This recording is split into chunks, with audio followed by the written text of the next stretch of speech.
Automated announcement. Due to copyright claims by Hasbro LLC on the cover of this story, I have re-uploaded it with a new cover.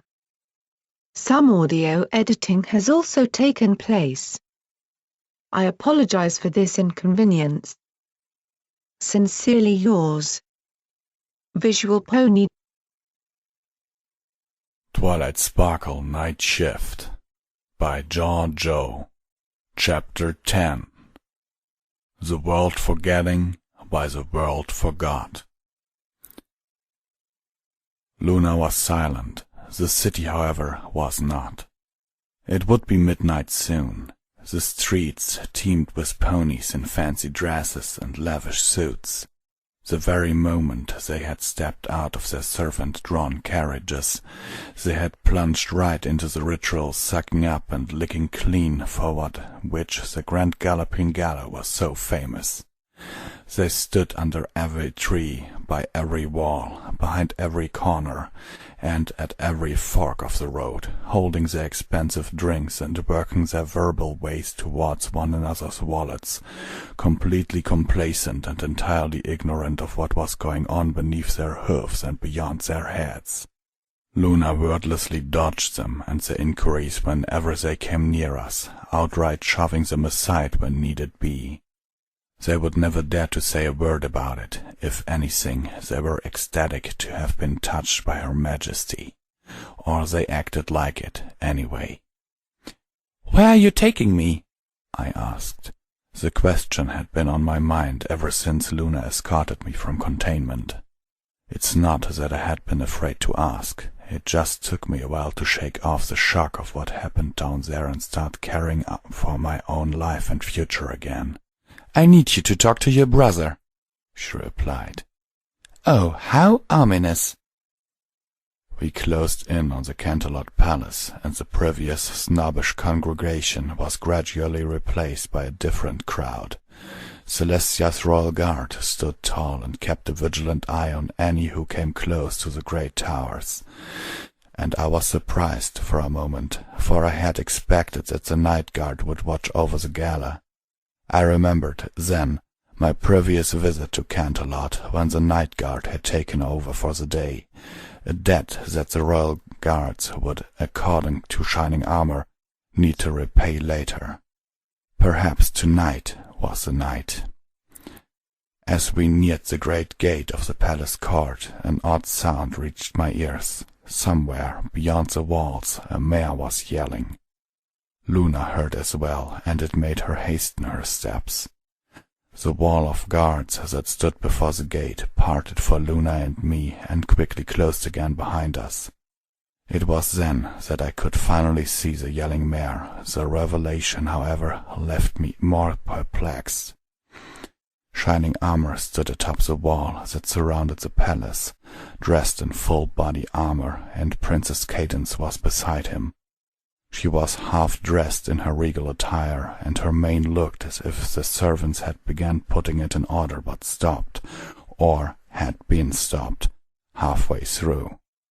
Loose locks of hair sprouted and fell awkwardly, and she stamped angrily in place, shouting and sobbing in unblinking Shining Armor's ear. The rest of the guards, on and below the walls, were doing their best not to look. "Talk to me!" Cadance cried. "Why are you doing this to me? Why tonight?" Shining went on with his business, patrolling the wall and occasionally checking the spear he had strapped to his side.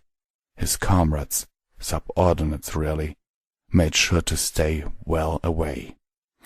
When Cadance yelled, Shining didn't look. When she pushed, he didn't flinch. To him, his upset wife seemed non-existent. "I've told you, I'm sorry," Cadance said. "You know I don't mean it. I need you." Luna and I found our way onto the wall as well. Cadance clearly cared not about the guards hearing her tirade, but seeing us made her wince and fall quiet. Shining looked at me, then away. During the brief moment that we locked eyes, I thought I saw a hint of shame in his eyes. "Cadance," Luna said, "we have warned you to stay indoors." But I—" she began. "No," Luna interrupted. "Go inside. Lie down." "But Shining, he—" "Lie down." Cadence hung her head. She took one last look at Shining. "I'm sorry," she whispered. Then she passed by us, saying nothing, and climbed down the nearby stairs to leave the wall, dragging her half-made dress through the dirt. I had no words. "You must talk to Shining Armor," Luna said. "Cadence needs him. He has to understand that." "You spared me because of this?" I asked. "I read books, defeat ancient evils, and fight monsters. I'm not a marriage counselor, with all due respect." "Do it," Luna said. With that, she turned around and left for the palace as well. As prone as I was to downplay the pretty fights of lovers, I realized that this was different. Cadence would never, in her right mind, behave the way I witnessed. And indeed, in its prime, the love my brother felt for his bride banished the changelings from Equestria. Whatever prompted this argument, I knew it had to be connected to greater events, whether the participants realized or not. That said, however, I still had no idea how to approach this. I walked closer to Shining Armor. "Hello, BBBFF," I said. "Should I even bother acting?" "Hello, Twi," he answered. "Nah. So, I've heard you and Cadence haven't been doing all that well lately." He didn't even stop, continuing his patrol route along the wall. He only turned to give me a surprised look. "Whatever gave you that idea?" I stomped hard with a hoof. "Shining Armor!" That made him stop. "Oh yes, now he's frightened." "You want to play that game with your wife? Sure. Do it all you want. But I am not your wife, if you hadn't realized yet. In fact, I'm convinced you'd hate it if I were. And when Princess Luna of all ponies is concerned about your love life, you can bet I'll get something out of you." He pulled away, and I stepped even closer. "What do you want?" he asked. "I want you to start talking." He frowned. "So, you want to do this? Right now? Right here?" "I'm at my wit's end here, brother. Don't push me." "All right," he replied, dropping his spear. "Okay, you win." He took a look around. His guards still pretended not to be looking or listening, but oh, they were, however much space they had given us. After a moment of pause, Shining took his helmet off. That was a cue for the rest of them to disperse as quickly as they could. He began fiddling with the straps on his chest plate. In a short time, with a combination of magic and hooves, he threw off every last piece of plating, chains, and scales that covered his body. With his armor lying between us, I could get a full look at him. Bandages, soaked by sweat and blood, hung from his legs. His fur was missing in several spots along his entire body, and bruises and bite marks littered his bare skin. Without his helmet, I could see that his mane was almost completely gone and that his eyes were bloodshot. I took a step back. "Shining!" My jaw hung agape. "What happened to you?" "Cadence happened to me," he said. "Cadence. It's always Cadence." I don't understand. How? Since when?" "A long time now. Years. I lost count." "But Cadence, why would—" "She's insane," Shining snapped. He sighed and sat down, hanging his head. "Or she's gone insane. She wasn't like this." I sat down before him, putting a hoof on his shoulder. "Tell me what happened." "She was—" He stopped for a moment, taking a deep breath. "She was the most beautiful mare I had ever laid my eyes on. When I first saw her, when you were just a kid, I knew I would marry that filly one day. Very touching, still. And I didn't care she was a princess. Then time passed, we all grew up, and she left me too. At least I think she did. I just can't tell anymore. Was it the wedding that changed her? After the wedding, the real wedding, I mean, she was aglow, happier than I'd ever seen her, and no wonder. Things were amazing, they were perfect. Of course, we had a few problems. Every relationship does. But that wasn't it. No, I think it happened. Things changed when Mom and Dad... Of course. What happened? She wasn't the same afterwards. Not that any of us was. But life goes on. It's hard, saying those words. I scarcely believed them myself. I try to think that too, but... Focus, Shining. What's done is done. We're talking about Cadence here. Yes, you know, it was a shock what happened. To think that Mom would... I didn't notice at the time, but Cadence was taking the news really bad. Looking back, I spent more time comforting her than the other way around. You think that's what changed her? I didn't start like this.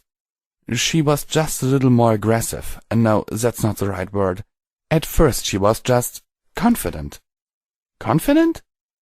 She spoke up more and louder. I don't think any pony noticed, but I did. That was around the time she began seeing Luna. Or Luna began seeing her, I really don't know. They said Luna was helping her cope with what happened at the wedding, and that she was overcoming her inner conflicts, stuff like that. I don't want to intrude. Luna really did seem to be helping, and I'm just a guard, not a psychiatrist. Psychologist. He raised an eyebrow. Sorry, I said. Go on. Well, it was last year, or maybe this one. Cadence started slipping. What do you mean?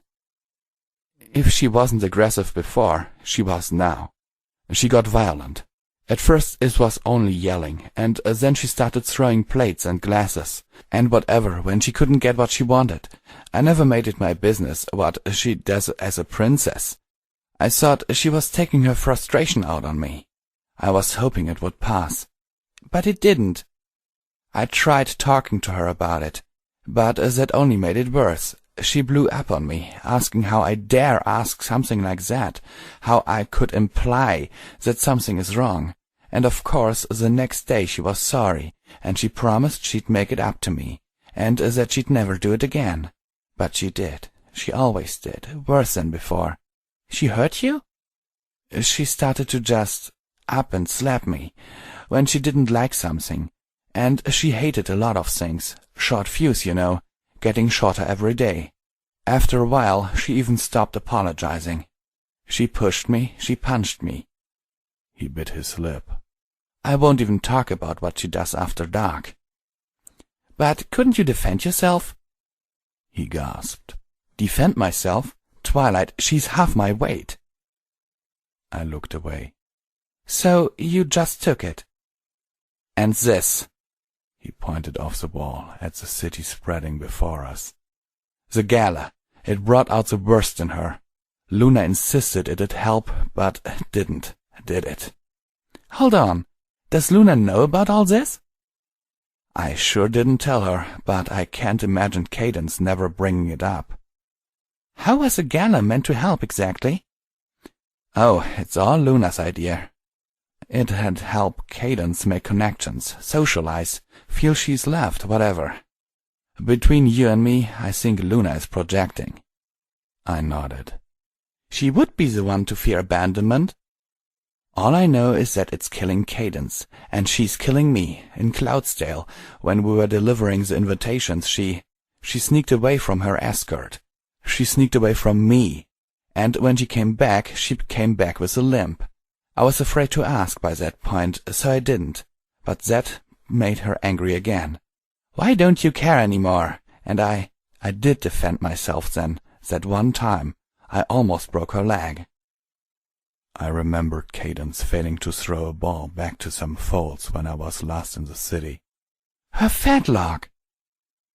Told you she hit her doorstep, didn't she? That lying."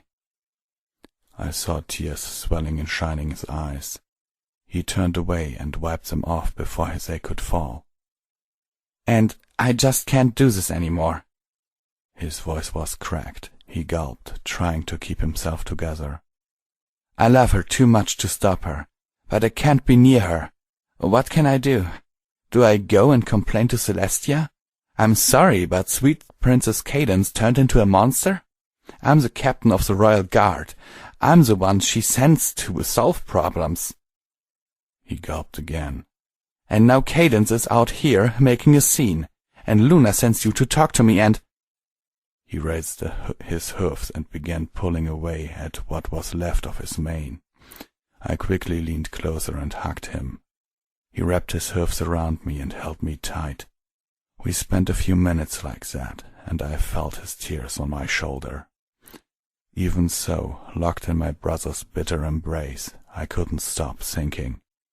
As he sobbed, I began slowly piecing the puzzle together in my head. The bad blood, my parents, the tomes of the horse-mouse cultists, Monsoon Descent's library and his final testimony, Aurora Iris and whoever else, then my brother's account. I finally began piecing the puzzle together. It's no secret that alicorns have extreme magical powers, whether they control it consciously or not. Perhaps the cult's beliefs were right. Insane as it sounded, it was a perfect explanation. When Luna began slipping a millennium ago, the world itself had gone mad. And one day, the world was quite mad, and I wasn't the only one to realize that. Something was happening. If Cadence is losing her mind, I wondered, could she have that effect on the world? How does Luna play into this, then? Cadence didn't lock up Aurora Iris, she did. Yet her reaction to my finding out is suspect. She was not innocent in this, clearly. I just wasn't sure how much guilt she shouldered, for she did have me talk to my brother when I already knew too much. She had to know I'd only find out more from him. Does she want me to know all this?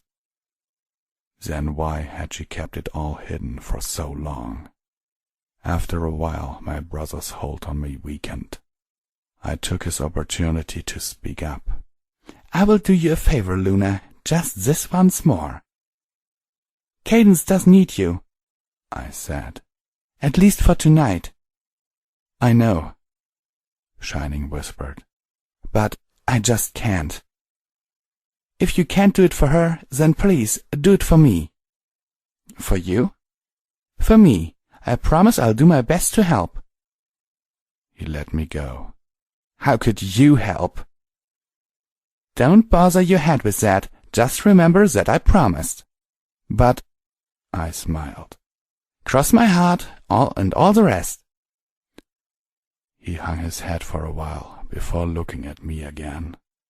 "All right, sure. Tell Cadence I'll be there for her. Just for tonight. I make no promises past that." "That'll be enough, thank you." I stood up. "Now, if you'll excuse me, I need to see the princesses."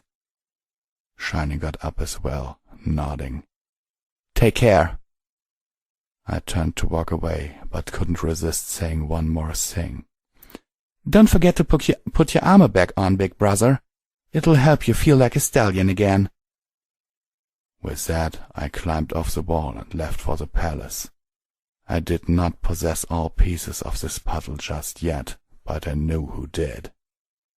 "Lie down." That's what Luna had told Cadence before following her into the palace. Why should Cadence sleep now, when she's clearly not prepared for the gala? Whatever the case, I'd have to find the two and report my tentative breakthrough with shining armor, and perhaps find out something else in the process. Between the ancient-looking lunar wing and the pristine celestial wing of the Canterlot Palace, there was a smaller transitional space of bright reds and blues, Cadence residence. The guards let me through easily, Clearly they had been expecting me. Although from the outside Cadence's portion of the palace was comparatively smaller than the other two, it was no humbler on the inside. As I walked through the rich hallways and red carpets past Cadence's many beautiful bright rooms, I wondered how often Shining Armor got to spend time here. Such it was that I reached a closed door at the end of a long hallway, Cadence's private bedroom. A lone stallion stood guard before the door. "Is Cadence inside?" I asked. "Yes, ma'am," the guard replied. "As is Princess Luna. She told me to let you in." "So?" I nodded towards the door. "Will you?" The guard put a hoof on the handle. "Do be quiet. Princess Luna's request." Raising an eyebrow, I walked inside. The guard closed the door behind me. Unlike the rest of the palace, the room was dark. It took my eyes a few seconds to get used to the low light. Thick curtains hung before every window. None of the outside racket penetrated the walls. A large canopy bed was in the center, gilded with exquisite woodwork and in the shape of a heart. It was most fitting for the Princess of Love. Thin drapes, so fine as to be practically transparent, hung from above and enclosed the mattress. Before the bed, Luna sat silently, her back turned to the door and me. Through the bed's silky curtains, I could see the silhouette of a mare lying on the bed, her chest moving up and down slowly and softly as she breathed. Luna addressed me quietly, without even turning. "You've returned, Twilight Sparkle," she whispered. "I've spoken with my brother," I replied. "Isn't that what you asked?" "It is indeed. I trust you were able to talk sense into him. He will be there at the gala." Luna was silent for a little while. "Good." I looked at the figure lying on the bed. "Cadence?" "She's asleep," Luna said. "And you're just sitting there, looking." Luna stood up, turning around. "Would you rather I kept my eyes on you?" "I assume you've been, Princess. My only question is why?" "I imagine you'd put it together yourself." "I do have a few ideas." "Do you?" I stepped closer to Luna. "You know, I've been thinking about our meeting in your study. I was there regarding my friend Rarity." "You needn't remind me." "Then you must remember how my visit ended. I accused you of murder, and you were going to erase my every memory regarding Night Shift, as you were going to erase Rarity's memories regarding the mannequin incident. But I did not. And that makes me wonder why." "You've seen what I do," she sighed. "I've blanked ponies before. I've abducted them and I've imprisoned them, all to keep a secret hidden. The very same secret that I'm about to reveal to you because I have failed to stop you when I could. You can stop me any time you wish, Luna. Even now I'm at your mercy." She scoffed. "Do not taunt me. I prize dearly the little decency I've managed to preserve after the things I've done. After I failed to blank you, how could I have captured your friend and looked her in the eye? How could I blank you now? It's much easier when you don't know the victim, isn't it? You managed to mine the minds of the horsemouth folk just fine. That was the right thing to do, of course. You had to find me, and it's not like any pony cares about that forsaken backwater." Luna raised her chin. "You are cruel." "That makes two of us, and I'm also correct. I collect." I walked to the bed and sat down, looking at the sleeping Cadence. "I think you're much softer than you'd have others believe." Luna turned back towards Cadence as well, sitting down. "There was a time when I was different." I put a hoof on the bed, careful not to wake Cadence. "You see yourself in her, don't you? She needs my help." "You mentioned a secret. It isn't yours, is it? Cadence is the one with something to hide. You're merely helping her. I am. Does Celestia know about this secret? No, she said louder than before. Her voice then returned to whispering. And I hope she never will. Celestia is kind, Luna. I'm certain she would understand. Would she? I thought I heard a tinge of resentment in Luna's voice. You think you know her, Twilight Sparkle, but you do not. Why wouldn't she understand? She's been betrayed before. I began slowly to understand Luna's burden, but even so I was left with one very important question. So why am I still here? I asked. Luna looked at me, but didn't say a thing. You want to help Cadence overcome her inner demons, I said. And you've done so much to keep her secret. When you couldn't bring yourself to blank me, you tried to keep me away from Canterlot instead. You sent me all the way out to Horsemouth. You didn't think I'd learn more there, did you? I did not. And then you found me in containment. Still, rather than disposing of me, one way or another, you allowed me to simply walk out. You directed me towards Shining Armor, and you made me question him. I already knew too much, and now I do even more. Now's as good time as ever to blank me. Luna lowered her head, nodding. You just don't have it in you, do you? Not anymore, she whispered. I could barely hear her. You want me to help? I do. But I can only do that if I know everything. That's why you're here. Shall we wake Cadence then? No.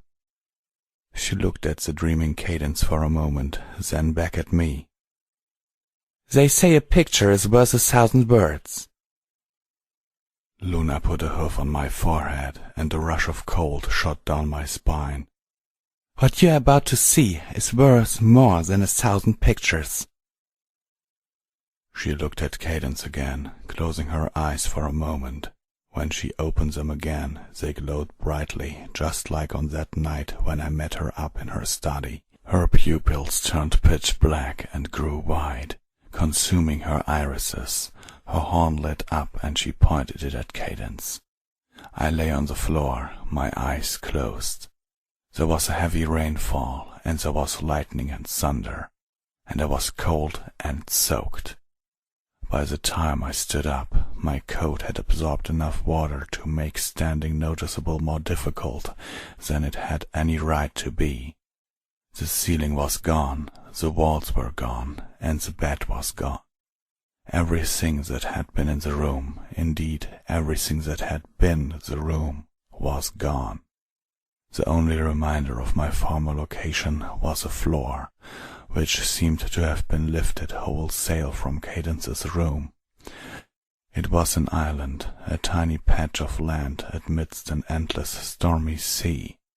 Sunlight seemed to fill the minute cracks between the edges of the dark clouds above, providing just enough light to see. The roaring bursts of lightning further illuminated the raging waves, if only for a split second at a time. Luna stepped up beside me. "Where are we?" I asked. Although Luna stood right next to me, I had to yell in order to hear myself over the sound of turmoil. "What is this place?" I spat rain from my mouth. "It is regret." Luna spoke quietly, yet her voice was crystal clear. It was as if it had come from inside my own head. She raised a hoof and pointed into the distance. Something seemed to stand out from the vast sea, rising above the waves. She looked at me and nodded, stepping forward. As she did, land rose from beneath the water and gave Luna's hoofs something to land on. She continued on her way, and a path rose before her as she walked. After a while, she stopped to look back at me. "Aren't you coming?" I shook my head. When I looked down, the floor of Cadence's room was gone from under my hoofs, replaced by the slippery wet road that had formed for Luna. I hurried to catch up.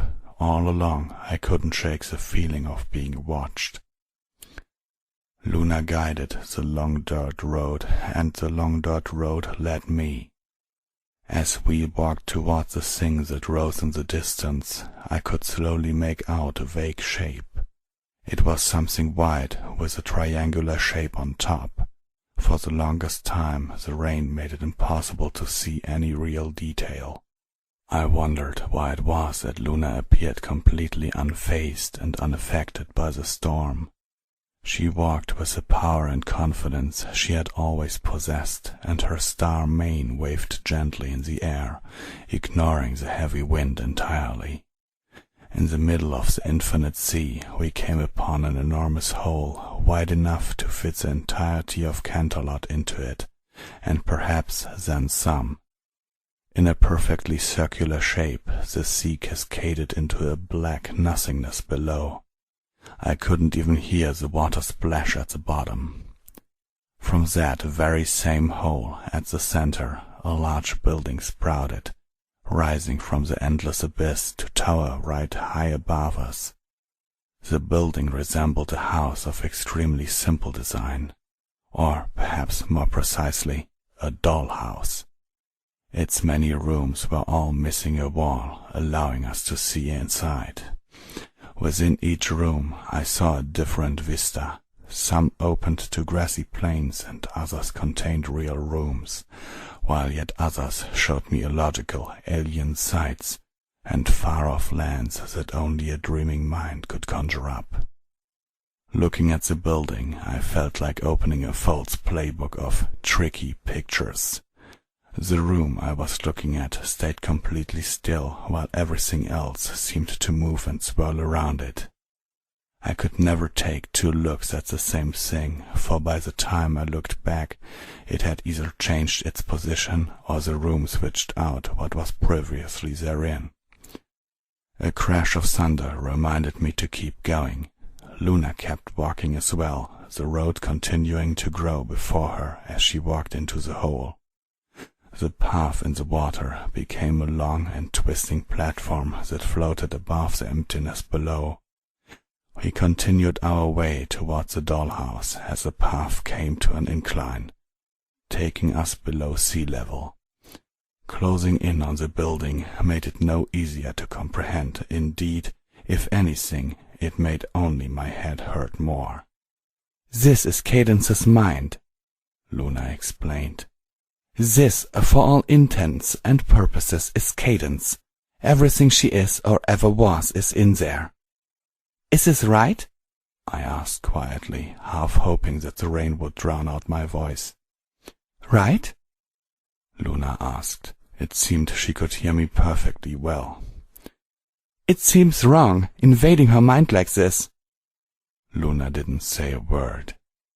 "I'm just not used to it is all," I added. "Is this common for you, entering the minds of others?" "More common than I would like it to be." "I see. You said you wanted to know everything. Do not start moralizing now. Go ahead and blame me for any wrongs you may observe, if that makes it easier for you. Now listen, if one knows where to look, she can find anything here. Cadence's fears, aspirations, her needs and wants, even her memories. It is all in there. She is dreaming right now." Luna pointed at a room in the dollhouse, and I saw our floating path finally come to an end, attaching itself to the room's edge. Inside I saw the Canterlot Park. Shining Armor sat peacefully, leaning back at the old cherry tree that grew there. Cadence lay beside him, her head in his lap. "Anything you want to know?" Luna continued. "Ready at your wish." With that, we came to the end of the road. I was within a step's distance of the room, and I saw the park in all its vividness. Cadence, however, did not appear able to see outside. "Is that really them?" I asked. "Cadence is," Luna said. "You may talk to her as if you both were awake. Your brother, however, is only an image." I looked inside the room again. Cadence and Shining were still there, sharing a loving caress. I turned towards Luna. "Do I just—" Luna stepped forward, walking through the missing wall into the room. Cadence noticed and quickly got up. She was saying something, but I couldn't hear what it was. Luna responded, and Shining disappeared. Cadence seemed upset, but she ultimately resigned. With a deep breath, I stepped inside as well. I felt the warm beams of sunlight on me. My coat was completely dry, and my mane was perfectly made. It was as if the storm had never happened. Birds chirped and bees buzzed. Looking behind myself, the sea and the pit were gone. I could see the spires of Canterlot and the edge of the park. There were even other ponies, and many foals played around us. For a while I wouldn't even have believed that we were in a dream, for it all seemed so real. It was only when I looked at a small filly running by that I began feeling uncomfortable. Where the foal's face should have been, there was only a smudged mess, and indeed every pony save for the princesses and, I assumed, myself, was unidentifiable. "What are you thinking making that?" Cadence snapped, pointing angrily in my direction. "Tonight of all nights, you destroy my dream and you bring that?" "Calm down, Cadence," Luna said.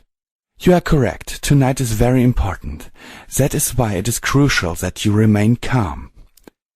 "How can you ask me to—" Cadence stopped mid-sentence, looking down and wheezing.